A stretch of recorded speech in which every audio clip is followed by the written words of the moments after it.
बिस्मिल्लाहिर्रहमानिर्रहीम और अस्सलाम वालेकुम। नाज़रीन, 19वीं सदी के वस्त में कई नामवर रहनुमा पैदा हुए। इन रहनुमाओं में पाकिस्तान के जुल्फ़िकार अली भुट्टो भी शामिल हैं। माना जाता है कि कायदे आज़म के बाद पाकिस्तान में जुल्फ़िकार अली भुट्टो पहले ऐसे लीडर थे जिन्होंने गरीबों के लिए आवाज़ बुलंद की। जुल्फ़िकार अली भुट्टो ऐसी तिलिस्माती शख्सियत के हामिल थे कि अवामी जलसों में लोगों का दिल जीत लेते थे। याया बख्तियार जुल्फ़िकार अली भुट्टो के वकील थे। ये भुट्टो साहब का केस लड़ते रहे।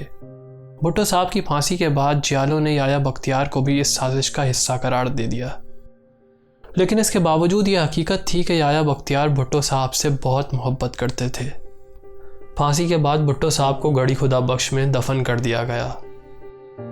कब्र से फौज का पहरा ख़त्म हुआ और लोग अपने लीडर की कब्र के दीदार के लिए जमा होने लगे, तो याया बख्तियार भी लाड़काना पहुंच गए। भुट्टो साहब के दीवाने इन्हें देखकर बेताब हो गए। ये इनके गिर्द जमा हुए और इनसे मुख्तलिफ सवाल पूछने लगे। एक नौजवान ने याया बख्तियार से पूछा, आप फांसी से पहले भुट्टो साहब से मिले थे, हमारे लीडर ने आखिरी मुलाकात में आपसे क्या कहा था? ये सवाल सुनकर याया बख्तियार की आंखों में आंसू आ गए और इन्होंने गुलूगीर अल्फाज में जवाब दिया कि भुट्टो साहब ने कहा था कि मेरे मरने के बाद मेरी कौम को बता देना कि बुज़दिल कौमों के बहादुर लीडरों का यही अंजाम होता है। ये पैगाम सुनकर मजमा धाड़े मार मार कर रोने लगा। नाज़रीन, हम भुट्टो साहब की ज़ात पर 400 एतराज़ात कर सकते हैं। हम इन्हें अयूब खान की माशी इस्लाहात का कातिल डिक्लेयर कर सकते हैं। हम इन्हें मशरक़ी पाकिस्तान के सानहे का शरीक मुलज़िम करार दे सकते हैं। हम इन्हें नेशनलाइजेशन जैसी हिमाकत का मौजिद साबित कर सकते हैं। हम इन्हें फ़ाशिस्ट भी कह सकते हैं। हम इन्हें 1976 के इलेक्शन में धांधली के ज़िम्मेदार भी ठहरा सकते हैं और हम इन्हें दिलाई कैंप और शाही किले के अकूबत खानों का चंगेज़ खान भी डिक्लेयर कर सकते हैं।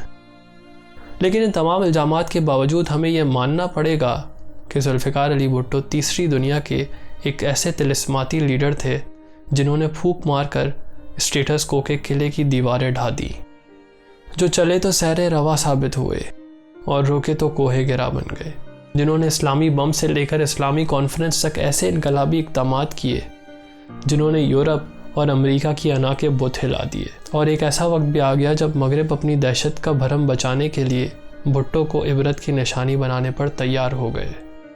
चुनांचे ही अपनी तमाम खामियों के बावजूद इस मुल्क के नाकाबिले फरामोश लीडर थे। भुट्टो साहब की खामियों में एक खामी अना भी थी। वो एक अना परस्त इंसान थे।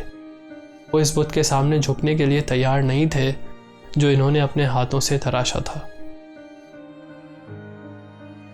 नाज़रीन, भुट्टो साहब इंतहाई हाजिर जवाब भी थे।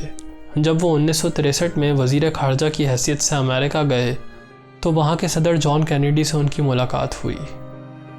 अमरीकी सदर जुल्फ़िकार अली भुट्टो की ज़हानत से इतने मुतासिर हुए कि उन्होंने कहा कि अगर आप अमरीकी शहरी होते तो अमेरिका के वज़ीर होते। जुल्फ़िकार अली भुट्टो ने फिलबदी जवाब देकर कहा कि सर, मैं अगर अमरीकी बाशिंदा होता तो अमरीका का वज़ीर नहीं बल्कि अमेरिका का सदर होता। दीगर मालूमाती वीडियोस के लिए हमारा चैनल सब्सक्राइब कीजिए और बेल आइकन पर क्लिक करना ना भूलें।